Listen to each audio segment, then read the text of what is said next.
ನಮಸ್ತೆ ಎಲ್ಲರಿಗೂ. ಇವತ್ತಿನ ವಿಡಿಯೋದಲ್ಲಿ ನಾನು ಚಿಕನ್ ಪೆಪ್ಪರ್ ಡ್ರೈ ಹೇಗೆ ಮಾಡೋದು ಅಂತ ತೋರಿಸ್ತೀನಿ.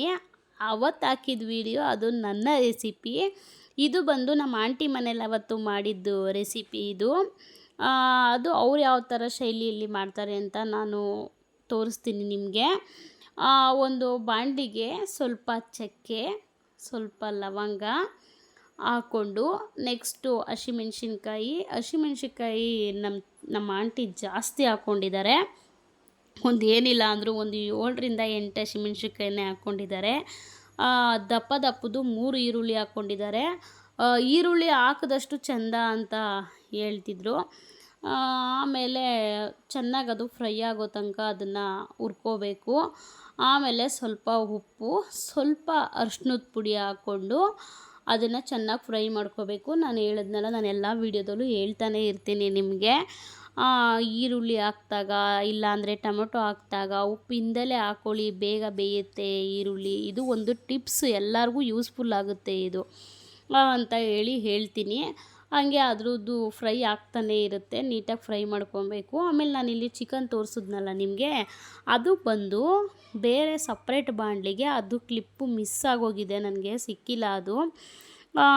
ಸಪ್ರೇಟ್ ಬಾಣಲಿಗೆ ಸ್ವಲ್ಪ ಎಣ್ಣೆ, ಸ್ವಲ್ಪ ಅರಿಶಿನದ ಪುಡಿ, ಸ್ವಲ್ಪ ಉಪ್ಪು ಹಾಕ್ಕೊಂಡು ಚಿಕನ್ನ ತೊಳ್ಕೊಂಡು ಅದರಲ್ಲಿ ಹಾಕ್ಕೊಂಡು ನೀಟಾಗಿ ಅದನ್ನು ಸ್ವಲ್ಪ ನೀರು ಸುಂಡೋ ಹಾಗೆ ಪೂರ್ತಿ ನೀರೆಲ್ಲ ಸುಂಡಿಸ್ಕೊಂಡು ರೆಡಿ ಮಾಡಿ ಇಟ್ಕೊಂಡಿರೋದು ಅಷ್ಟೇ. ಅದು ಇನ್ನೇನು ಆ್ಯಡ್ ಮಾಡಿಲ್ಲ ಅದಕ್ಕೆ. ಆಮೇಲೆ ಈರುಳ್ಳಿ ಎಲ್ಲ ಫ್ರೈ ಆದಮೇಲೆ ಸ್ವಲ್ಪ ಶುಂಠಿ ಬೆಳ್ಳುಳ್ಳಿ ಪೇಸ್ಟ್ ಹಾಕ್ಕೊಂಡ್ರು. ಚೆನ್ನಾಗಿತ್ತು ಮಾತ್ರ ರೆಸಿಪಿ, ನಿಜವಾಗ್ಲೂ ಚೆನ್ನಾಗಿತ್ತು. ನೀವು ಒಂದು ಸಲ ಟ್ರೈ ಮಾಡಿ ನೋಡಿ. ಇದು ನಾನು ಮಾಡಿರೋ ಥರ ಏನು ಬಂದಿರಲಿಲ್ಲ ಟೇಸ್ಟು, ಇದೇ ಬೇರೆ ಥರ ಟೇಸ್ಟ್ ಇತ್ತು.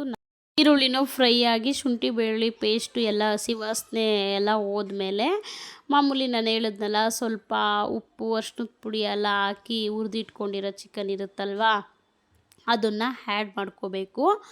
ಅದನ್ನು ಆ್ಯಡ್ ಮಾಡಿಕೊಂಡು ಆಲ್ರೆಡಿ ಅದು ನೀರಲ್ಲೇ ನೀಟಾಗೆಲ್ಲ ಸುಂಡಿ ಎಲ್ಲ ನೀಟಾಗಿ ಅದು ಆಲ್ರೆಡಿ ಹಾಫ್ ಬಾಯ್ಲ್ ಆಗೋಗಿರುತ್ತೆ, ಬೆಂದೋಗಿರುತ್ತೆ ಅದು. ಇದರಲ್ಲಿ ಜಾಸ್ತಿ ಏನು ಬೇಡ, ಸ್ವಲ್ಪ ಹೊತ್ತು ಬೇಯಿಸಿದ್ರೆ ಸಾಕು, ಚೆನ್ನಾಗಿರುತ್ತೆ. ನಮಗೇನಾದರೂ ಸಪ್ಪೆ ಏನಾದರೂ ಅನಿಸಿದ್ರೆ ಮತ್ತೆ ಉಪ್ಪನ್ನ ಬೇಕಾದರೆ ಆ್ಯಡ್ ಮಾಡ್ಕೋಬೋದು, ಇಲ್ಲ ಅಂದರೆ ಅದನ್ನು ಸ್ಕಿಪ್ ಮಾಡ್ಕೋಬೋದು. ಈ ರೀತಿಯಾಗಿ ಮಾಡಿದರು. ನಮ್ಮದೇ ಬೇರೆ ಸ್ಟೈಲಲ್ಲಿ ಇತ್ತು, ಇವ್ರದ್ದೇ ಬೇರೆ ಸ್ಟೈಲಲ್ಲಿದೆ. ಆ ಥರ ಅವ್ರವ್ರದ್ದೇ ಶೈಲಿಯಲ್ಲಿ ಇರುತ್ತೆ. ಆಮೇಲೆ ನೆಕ್ಸ್ಟು ಇದಕ್ಕೆ ಸ್ವಲ್ಪ ಕರ್ಬೇವಿನ ಸೊಪ್ಪನ್ನ ಆ್ಯಡ್ ಮಾಡಿಕೊಂಡ್ರು.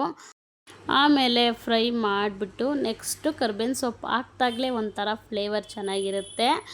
ಅದಾದಮೇಲೆ ಕರ್ಬೇವಿನ ಸೊಪ್ಪೆಲ್ಲ ಹಾಕಾದ್ಮೇಲೆ ಸ್ವಲ್ಪ ಎಲ್ಲ ಫ್ರೈ ಮಾಡಿಕೊಂಡು ಇನ್ನೊಂದು ಸಲ, ಆಮೇಲೆ ಲಾಸ್ಟ್ ಇನ್ನೇನೋ ಟೈಮಲ್ಲಿ ಇನ್ನೊಂದು ಸ್ವಲ್ಪ ಒಂದು 5 ನಿಮಿಷ ಇಳಿಸ್ಬಿಡ್ತೀವಿ ಕೆಳಗಡೆ ಅನ್ನೋ ಟೈಮಲ್ಲಿ ಸ್ವಲ್ಪ ವಿನೆಗರು ಮತ್ತು ಸೋಯಾ ಸಾಸು 2 ಹಾಕ್ಕೋಬೇಕು. ಅದು ಫಸ್ಟೇ ಹಾಕ್ಬಿಟ್ರೆ ಅದ್ರ ಫ್ಲೇವರು ಹೊರ್ಟೋಗ್ಬಿಡುತ್ತೆ. ಫಸ್ಟು ಹಾಕೊಳ್ಳೋದಕ್ಕೆ ಹೋಗಬೇಡಿ, ಲಾಸ್ಟ್ ಇನ್ನೊಂದು 5 ಮಿನಿಟ್ಸಲ್ಲಿ ಇಳಿಕ್ಬಿಡ್ತೀವಿ ನಾವು ಕೆಳಗಡೆ ಅನ್ನೋ ಟೈಮಲ್ಲಿ.